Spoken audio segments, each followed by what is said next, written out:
Namaste. My name is Subramani, and I'm here to talk about something more exciting, something more different. I have seen a lot of YouTube videos where people talk a great deal about movies, politics, and there's very little self motivation and stuff that reassures people. So I thought my videos would be different in that aspect, where I would spend more time on stuff that actually triggers you, motivates you to do something better.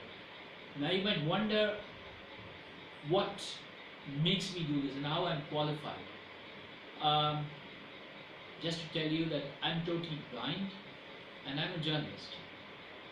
Of course, these are not two easy things that would sit by in a sentence, because we have things about blindness, we have ideas about blindness that are very different, especially in India, where we associate blindness with a certain uh, profession or certain class and lifestyle of people that probably wouldn't be so dignified a lot of times.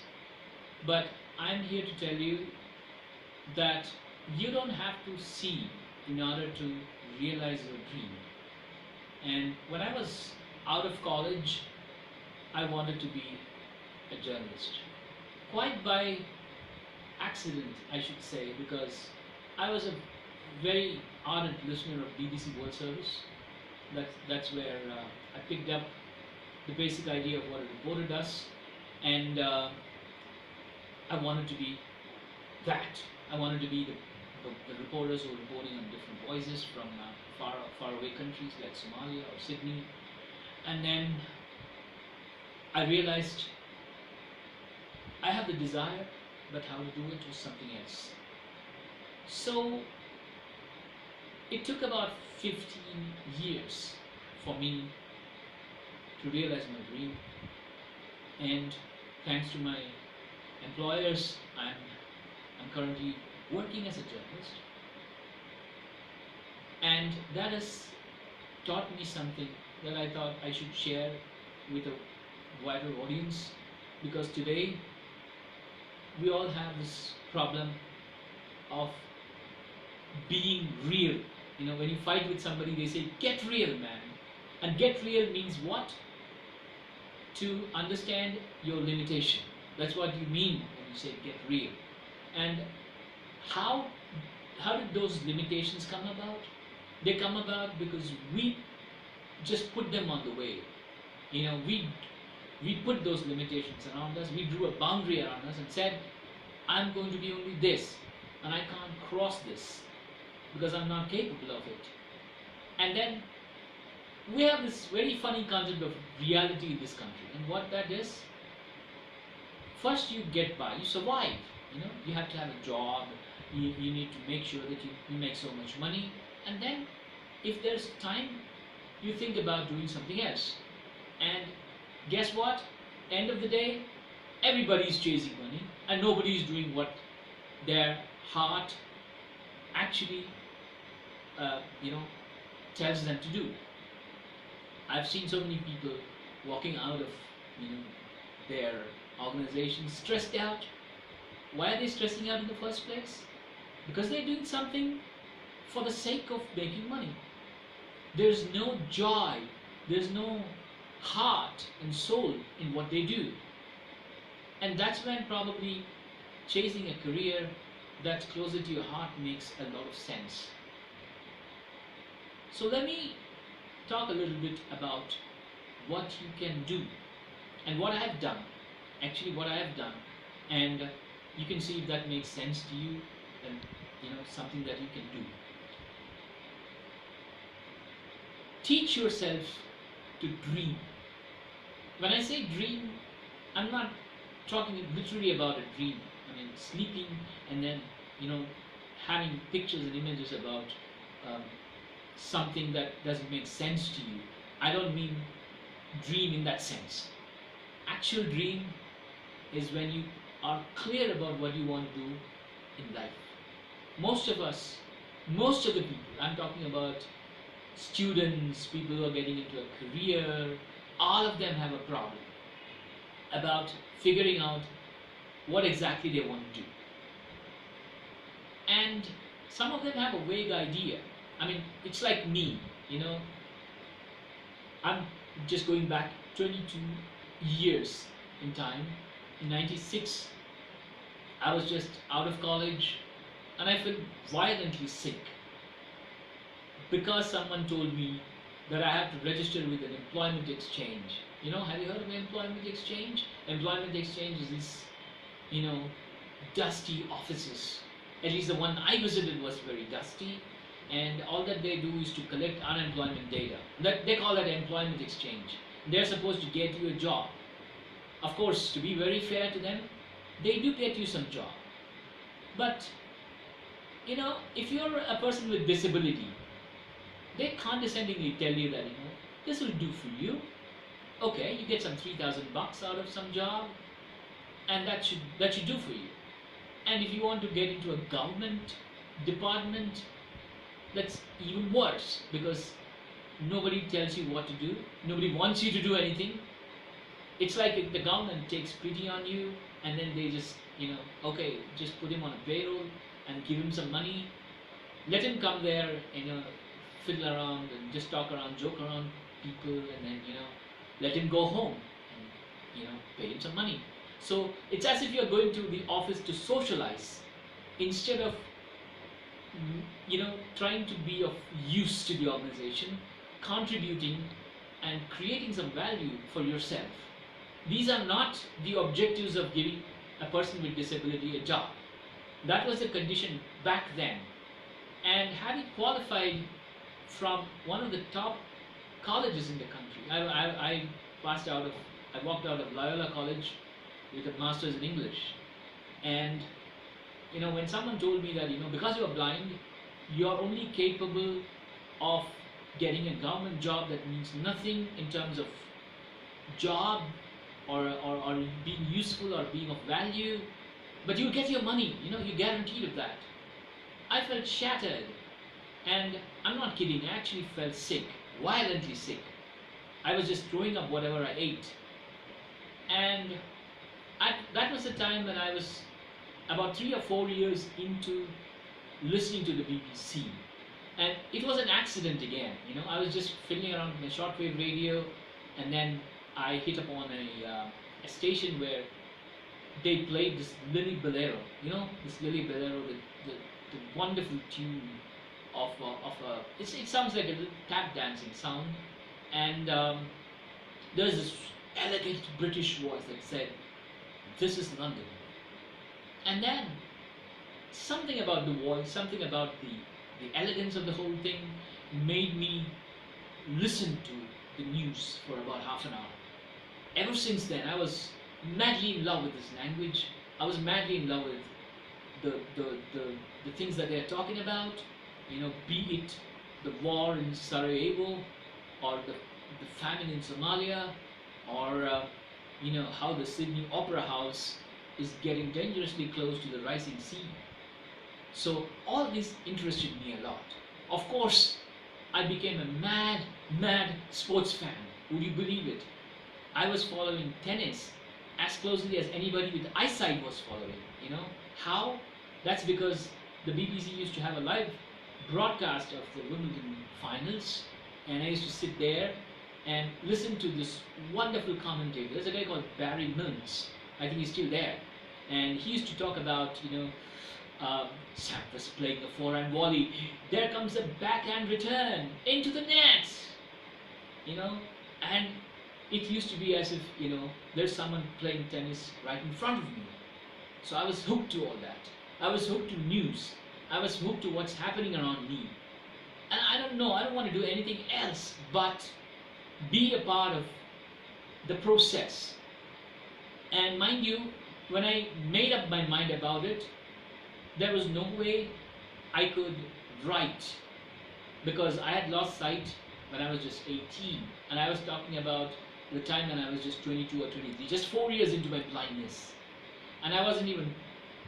I had adjusted to my condition, but there are certain technical way that you need to equip yourself to be a journalist. Number one being you need to know Braille.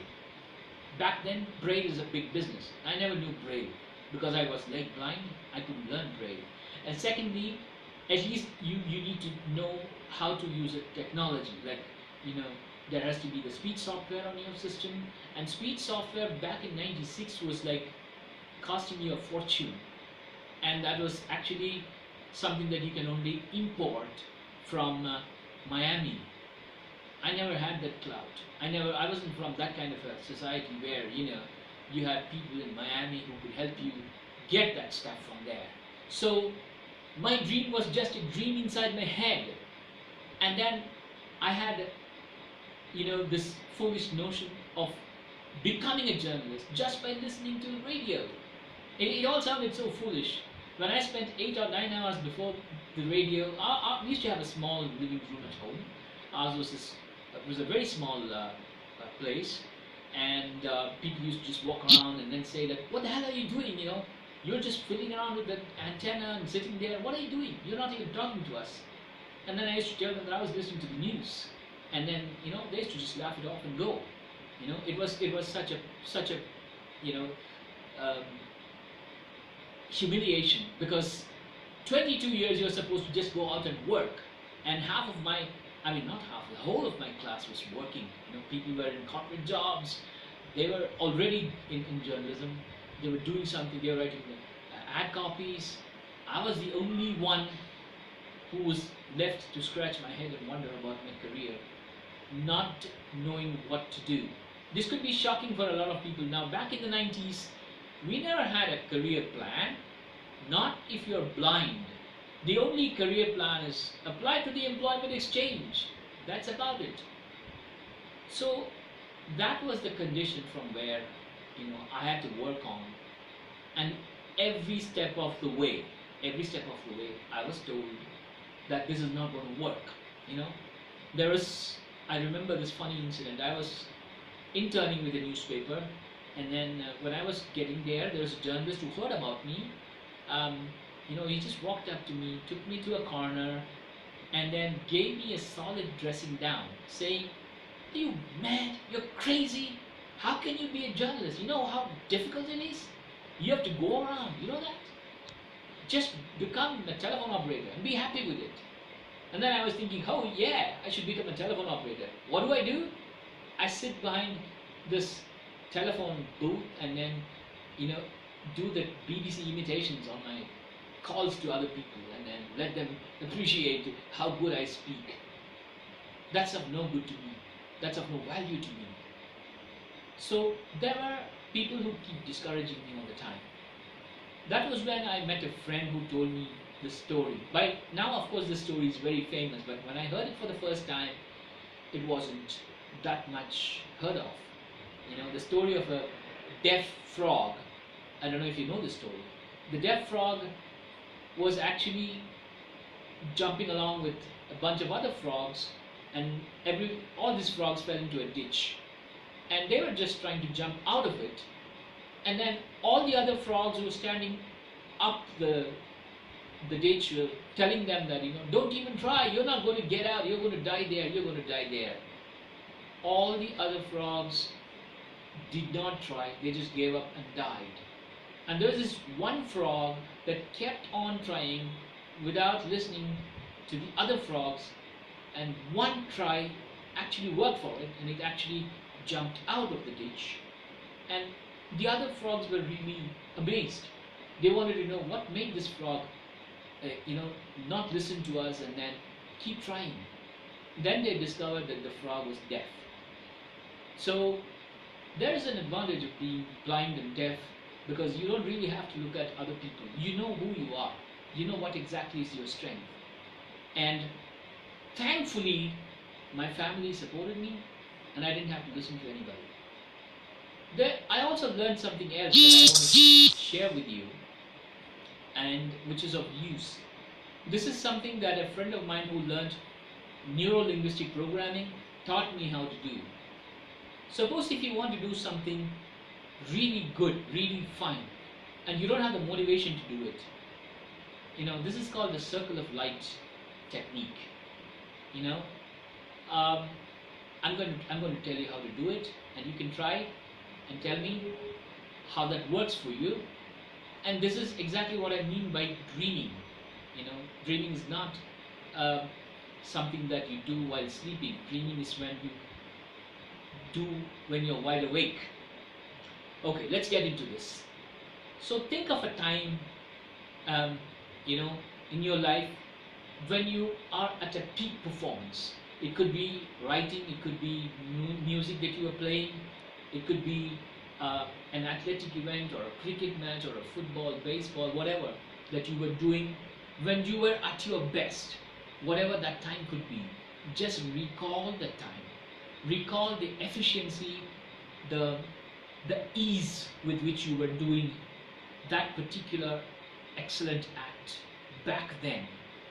Just relive, that time. Just picturize that, and then you can put on the music or the sound that you could sort of associate with that particular time. And then when you're done with it, just think of a spotlight, think of a circular light, you know, where you can put all the excellence and the picture, and then imagine you stepping into the circle. You're stepping into the circle, the light is on you, and when you step into the circle, that excellence comes back to you. That excellence, you kind of relive that excellence. You know? So every time you want to do something, every time you want to perform, every time you want to be your best, think that you're getting into the circle and the excellence is back. The sound, the music, the peak performance that you performed at the top of your your professional or your career comes back to you instantly. So every time you think of that light and getting off the light and getting into the light, you can sort of get the best of you when you actually want. You can summon the best, the excellence in you whenever you want by stepping into this light. I used to try this very often. Thank God I was able to see. So I know the difference between light and darkness. So you might wonder, how can you do it if you're blind? But I was once seeing till I was about 18. So I exactly know what a spotlight is all about. So this used to work wonders for me. Whenever I want to do something, I used to summon my courage. I used to summon the spark, the inspiration, the excellence, and then I keep doing it. And it works. It absolutely works. Tell me if it works for you. And before I sign off, I also want to tell you the wonderful stuff that I've kept in front of me here. You might be wondering what it is, or some of you may have figured out what this is all about. This is part of my personal exercise that I will also be taking you through my videos. It's like a journey into things that I'm doing, so that what works I can share with you, something that you can try for yourself as well, in order to get excellence, in order to be at your peak, in your performance, and be excellent in what you do. Okay, so these are these crystals and rocks. Why am I keeping these crystals and rocks? That's going to be a bit of a secret. I'm going to tell you in the next video, but it suffices to say that they play a very, very big part in your spiritual activity. I mean, to be who you are. When I say spiritual, you think about growing beard and getting into a forest. I'm not talking about that. I'm talking about staying emotionally balanced, and then able to summon your energy at will, and working at the level in which their only excellence can be produced. So thank you, namaste, till we meet next time.